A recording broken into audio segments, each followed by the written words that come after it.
The green flag there, right there is the pit entrance. Off to the right of your screen, they are about to come down for the green. Jourdain will set the pace in the orange, number 69. They are safely through turn 9. There is the green flag. 30 laps are 60 miles. They go into a very tight, very dangerous turn number 1. We've got everybody through turn 1 very cleanly, and they're headed down now to the 2, 3, 4 combination. Very bumpy in this area. Very bumpy, very dangerous area again. They will come through some new pavement right here into a very sweeping turn 4 out onto Beach Drive, and that will head down at a very fast portion of the racetrack before they have to gear down for that first of 2 chicanes. Mark Smith right beside Bernard Jourdain. He's trying to make a move to the inside. Look at the dust from the smoke from the brakes. He tried to make the move to the inside, did not have the room to get the job done. I tell you, that's a very, very tight chicane. Oh, there's Bernard locking tire the wheel. smoke again. These two guys have been going back and forth all weekend long in practice and qualifying. There are some drivers that say they're going to end up together before this race is over. Well, they have been known to be stubborn, and nobody, of course, wants to give an inch. This is the last race in their series, and everyone would like to go home for the winner of winner. Well, Ken Morello, who has clinched the seasonal title in his rookie season, now rides in 3rd position in that black and white car. And then Groff rides back and forth in the blue Super V. But right now, a big gap now developing between 1st and 2nd. And right now, after all the battling this weekend, Smith might be content just to sit back there and let Jourdain set the pace. Well, I think he'll probably do that for a while. He definitely had thoughts going into that first chicane on the first lap about getting by early. Now he's got to follow Jourdain and wait for some sort of an error to occur. Mark Smith, riding in 2nd, is a full-time college student at the University of Oregon. His younger brother is a full-time student at the University of Washington. So an expensive proposition for the family to have 2 kids in college and 2 kids involved in motorsports. Well, it really is, and both the kids are doing quite a good job in Super V racing this year. They're into the chicane again. Rides in 3rd position in that black and white car. He once again has the seasonal championship. E.J. Lindsay from Chicago is in 2nd, and here's a move to the inside. Now we still have Jourdain out in front in the orange Cimarron Racing entry. We're seeing very little passing right now. Lindsay rides in the 5th position, that green and yellow Turtle Wax car. We're not seeing the passing we had anticipated seeing this early in the competition. No, they're being quite courteous, as a matter of fact. I'm kind of surprised, but happy to see it at this point. It's a 30-lap race. There's plenty of time to make the passage. In the point standings, Radicic, we said, was 3rd. He is not here. Jourdain is 4th. Robert Groff is 5th. Mark Smith is 6th. Mike Smith is 7th. The car slowing on the racetrack. And now we can see the gap is closed down between 1st and 2nd. Mark Smith is back up on him. Could be an interesting situation. We are going to have the pace car pulling out. We will have a full course yellow. So under yellow, we'll take a break and come back as resumes in St. Petersburg. Here now is a look at your top 5 from St. Pete. For the full course yellow was car number 8. Mark Diefer went off in turn 7, made contact with the wall. It was a very precarious spot to be in. The driver is okay. One of only 2 American-built chassis in competition this weekend. That is the Griffith. And so he is out of the race. The track is now clear. We should go green as the pace car will pull off. The amber lights will be turned off on top of the pace car. And we should have a battle, I would say, for the lead immediately. Look, just before that yellow, like Smith wanted to take a shot at Jourdain. Well, I think that's right. I think Smith has seen about as much of the rear bumper of Jourdain as possible, and he's now ready to go. Well, now he's out in front of him right now, so Jourdain has to go back around to take his rightful position. Oh, what a start. What a sucker start on that, huh? What kind of start you call that? Well, he waited for Mark to commit himself, and Mark had to actually pull ahead to slow down. And the minute that he did that, Jourdain stood on the gas and pulled back around him and had a good jump on him. And a bit of a gap now between 1st and 2nd on that. We have 6 laps now complete out of 30 on this 2-mile course. Here is a very difficult part to set a chassis up for. That's that 2, 3, 4 combination. Well, it really is. It's very big. Oh, it just had Mark Smith touch the wall coming out of there and turn forward. Absolutely in the area that we with the left rear. Now apparently no damage as he continues to drive into that chicane. He really is. I don't think he liked that restart procedure too much, although he did put himself in that position. He's touched the wall, so it'll be a couple of corners now before we see how critically how critical that touching was. Murillo continues to ride in third place. Groff is fourth, but he is being challenged by car 31. That's the white car of Chris Smith, who is riding now in fifth position. Chris Smith was the one that was involved in that incident with Lindsay that put Lindsay back to 10th place. Chris is having a good ride right now, and Lindsay has moved up a couple of more positions in that green and yellow turtle wax car through the chicane, turn 7 on the backside, down Bayshore Boulevard into turn 8. And they're headed for the start-finish line to complete lap number 7. Notice that Mark Smith has closed that gap up quite a bit. I would say that the car probably was not hurt too badly by touching that wall. He certainly won't want to do that again, though. Well, a gap now has developed between second and third. There's your battle for first. The orange car, Jourdain out in front. The red car of Smith rides in second. And then the real gap, before we go back to third place, Ken Murillo. And what a season Ken Murillo has won. He won the title in his rookie year. He was the Barber Saab champion last year. Not only did he win in his rookie season, he won the first race of the season, his first time ever on an oval at Phoenix. Yeah, Ken is really on a roll. Ken can get the highest number of points ever afforded a Super B champion in this year, should he finish very high up in this race. Well, there's the battle for third, fourth, and fifth.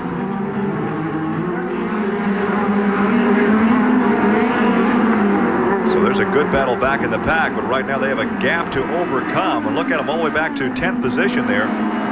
And the pace car is coming out. We are going to have another full course yellow. Car number 95, Steve Wolf, has stopped on the racetrack. He's in the wall in turn 9. So that, once again, a position where they cannot leave the car. We have a full course yellow. Jourdain does not realize that, apparently, as the tire marshals are trying to slow them down. And there is the indication of what the problem may be and where they should go on the racetrack. And I think it's vital to understand that on this type of racetrack, these drivers have got to be observant. Well, they really do, and those motions from the corner workers can help the driver a lot. That turn 9 area, where the incident is, you see how closely the cars go by that wrecked automobile. If the turn workers motioning them a direction certainly gives them a little bit of advance warning. With these blind turns, they need every bit of advance warning that they can get. Here is one of the many SCCA volunteers that make road racing on temporary circuits possible. This one just one of about 50,000 members of the SCCA that volunteer their time every race weekend to make the track as safe as possible for these SCCA drivers. Let's go to Rick DeBrule. Well, Robin Hill is Bernard Jourdain's crew chief. You say that start was planned last night. Yeah, we had a long talk about that, what we're going to do on the yellow starts and on the initial start of the race. I didn't think there'd be this many yellows, but we're going to see which way he does it now. I think he's going to have to do it the other way. Now, has he blown it by simply doing it too soon in the race? No, I don't think so. If he can think properly, he'll do it the opposite way this time. Tom, I have to think Mr. Smith learned something that last restart. Well, I think he did. He didn't set himself up properly, and Jourdain let him get ahead and then pulled the rug out from under him by sprinting by him as he got on the brake pedal. So I don't expect Mark Smith is going to get caught twice. Here we come. And they accelerate, and look at Smith trying to stick his nose down on the inside as they come down to accept that green flag. We start lap 12. Well, he could not get his nose down and clean enough to make the pass. Murillo rides in third. It's a major difference, though. Mark Smith is right behind him now. There's no huge gap, so I think we're going to see some action. I think a story we also have to follow is the season that Ken Murillo is having. He's already clinched the title, but if he finishes third in this race, he will collect more points during the season than anybody else in the history of Super V competition. Mark Smith right behind Jourdain. We're going up to the chicane. Well, right now, Murillo may just be sitting back there waiting for something to happen between first and second. And that's a very real possibility. Well, Murillo, as you said, Murillo really has had a super year. I mean, there have been an awful lot of very spectacular champions in Super V, and Ken Murillo is in his rookie year has won that championship and now may win it in more convincing fashion than anyone. Well, he's won 2 races, but he's been so consistent. He's finished second a couple of times, third a couple of times, fourth on 4 occasions, and it's been that consistency that has given him the title. But right now, he may be content to ride back there and watch this shootout between Jourdain in 69 and Smith in number 2. As we said earlier, they have been going at it all weekend long. There have been some bets on what lap these two might tangle out there. They've come close in the past, and the race is only like 12 laps old. Well, neither one wants to finish second. It should be interesting as, again, Mark Smith is equally very close within range here. Chris Smith has moved up to 4th position. And car number 31. So So he is having a nice drive. But right now we can see that Murillo closes in just a bit. There had been a big gap between second and third, and now there's a gap that develops between first and second. It's interesting because Mark Smith seems to be quicker in the last few turns from 8, 9, and 10, and that seems to be where he closes up. And then on occasion going down the straightaway into the chicane, he seems to close up a bit. But in the other areas, he loses out a little bit to Jourdain. So you're saying maybe the car is handling better for Smith and perhaps Jourdain has some more horsepower? Well, in certain instances, in certain areas, it would appear that in a couple of the turns that Mark Smith is quicker. Jourdain's certainly quick down the straightaway. Groff has gotten back around for fourth position, dropping Chris Smith back to fifth. So that very tight chicane, they have to slow down. Are they shifting? Are they downshifting here for the chicane? Yes, they are, for sure. They will brake and downshift and just give it a flick and go on through, be accelerating all the way back up to turn 10. Well, they're headed down to the near the pit entrance, a very unique pit area with 2 dog legs in the pit. Perhaps the most dangerous part of this racetrack we've seen all weekend is headed right here into turn 1. Turn 1 is definitely, you can see that the cars move out right at the wall, and should anything go wrong, very minor margin for error here, and just a very difficult situation. We've seen a number of accidents in that area during the weekend. And this is the section of the racetrack, the 2, 3, and 4 corners that can really upset the chassis, going from the new pavement, the old pavement, off camber turns. Mark Smith was quick through that 2, 3, 4 combination. He just can't find a way by Jourdain yet.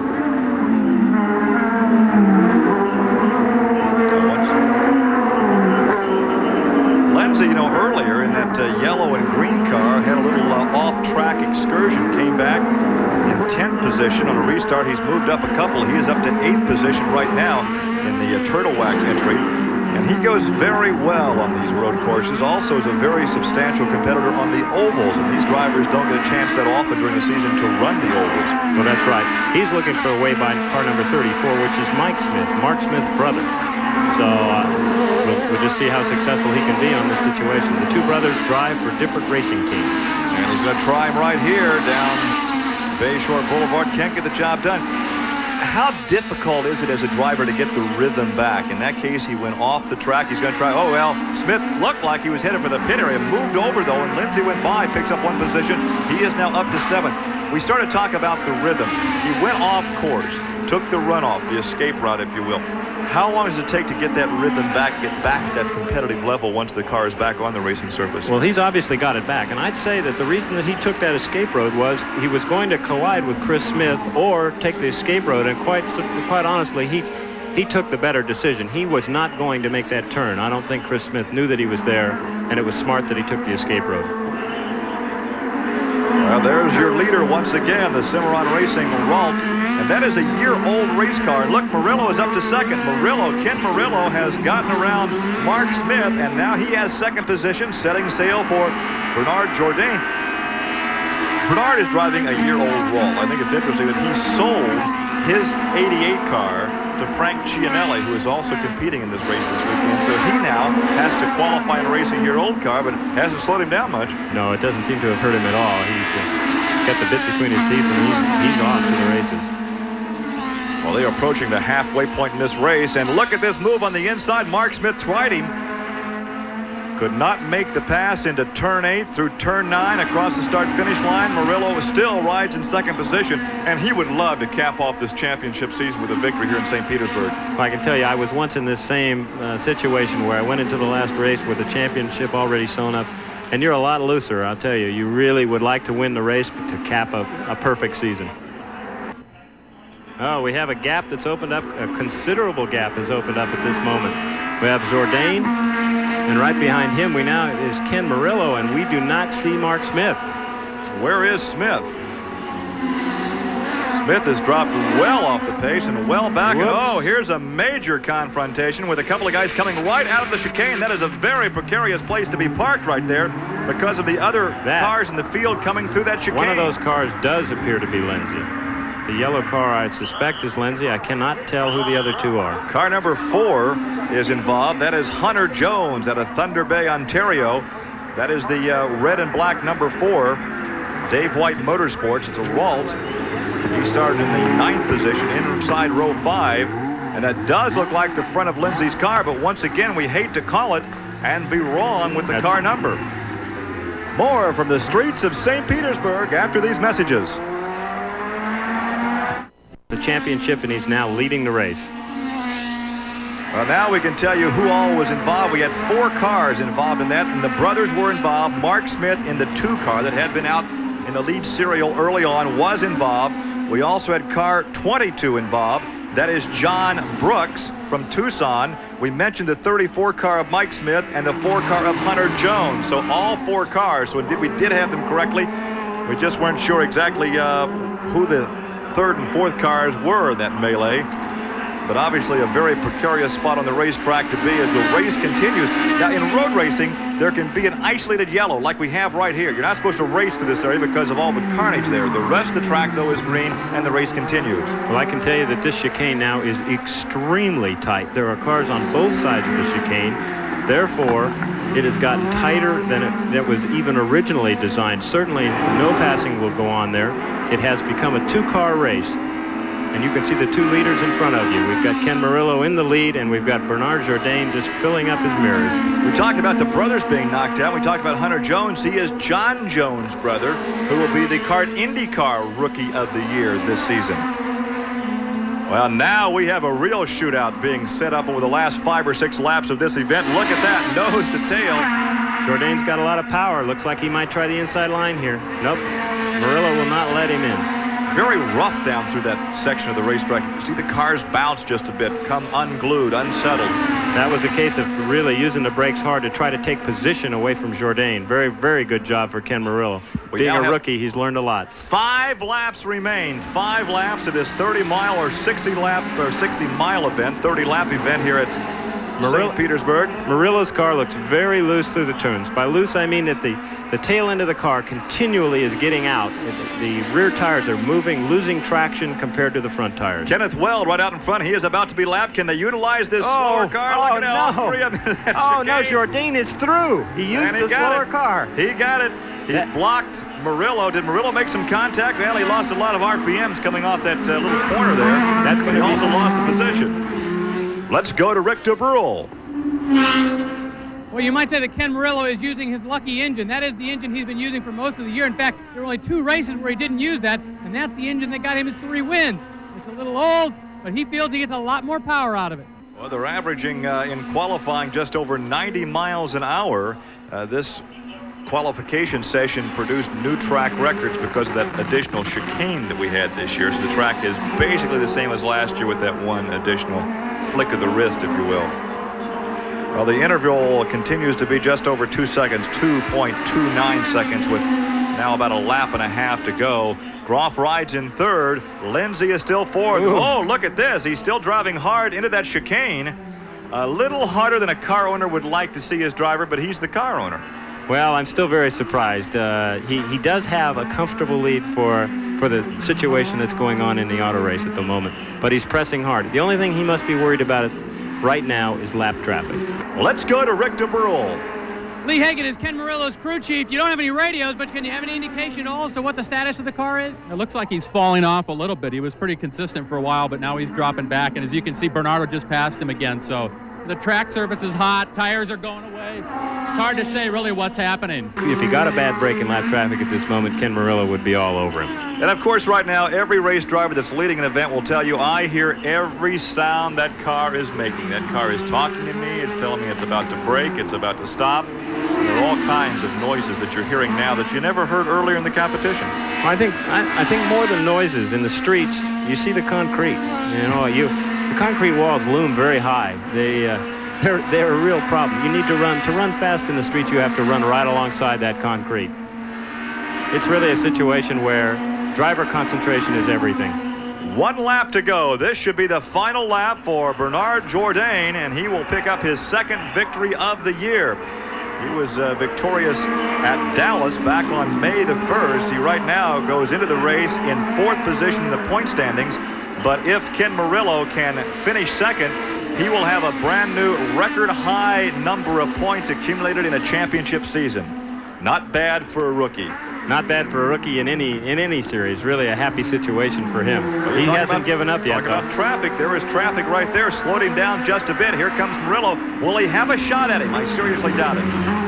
Well, now Ken must negotiate this traffic. And I think the race is obviously in the bag at this point for Bernard Jourdain. He has to just go down this straightaway, negotiate the chicane, and he'll be home. Down Bayshore, what a beautiful setting. Along Tampa Bay, they head for that chicane. We call it turn number 7 on the race course layout. A flick of the wrist, and he should be safely home with a victory as he begins to pick up the RPMs. Looked like he lagged back just a bit there coming off that chicane. Well, I don't think he had anything to gain at that moment by pressing it till the ultimate.